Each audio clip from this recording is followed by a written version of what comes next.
This weekend with the wrestling tournament, so that wasn't mentioned. I didn't want to point that out. And as the holiday season continues, I look forward to hearing one of our band students of the month and the rest of our performers this Wednesday at the Man's Winter Concert. And then of course we have ACES and the high school doing their winter concerts next week. So as we get ready for the holidays, there's always some interesting and fun events to participate in. But tonight, I didn't say my name is Susanne Johnson. As everyone knows, I'm a district parent, resident, taxpayer, and voter. And again, I'm going to express my concern about the brash disregard that that U.S. LASD officials have shown for open government laws. Despite the numerous violations that we've experienced this year, all but one board member voted last week to keep the same board leadership, which is very concerning. Last week, I reiterated the same concern that I shared a few months ago about officials wanting to celebrate right to know law appeal findings as successful because there were no records to provide as a result of deleting records. It's ironic that the board will vote on the public records and data governance, storage, and security policies tonight when you delete records, so there isn't anything to give when a right to know law request is submitted. Regarding emails, last month the board president indicated that stock relievers, solicitors, have advised school board members to, quote, always delete them from the top, then you don't have anything to give anybody.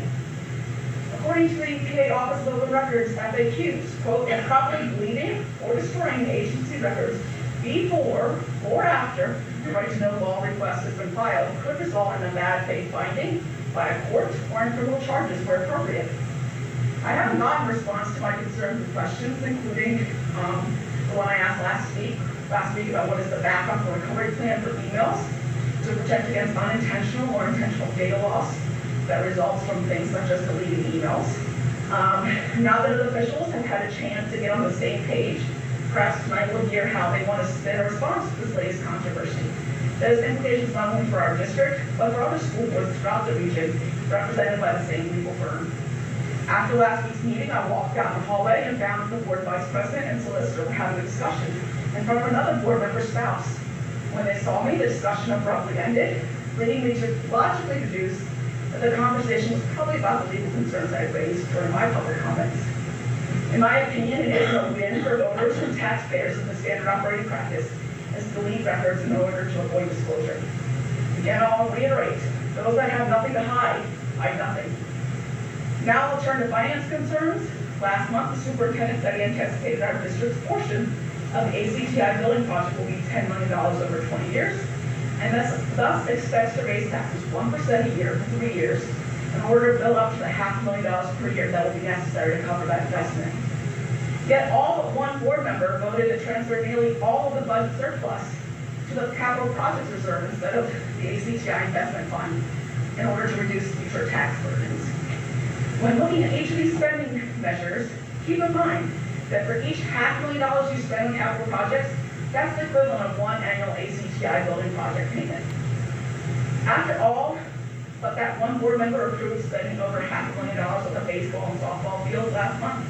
Tonight we'll be voting on spending another $3.4 million on facility profits that weren't included in the middle school and high school or the ACES and Bowling Acres consolidation projects.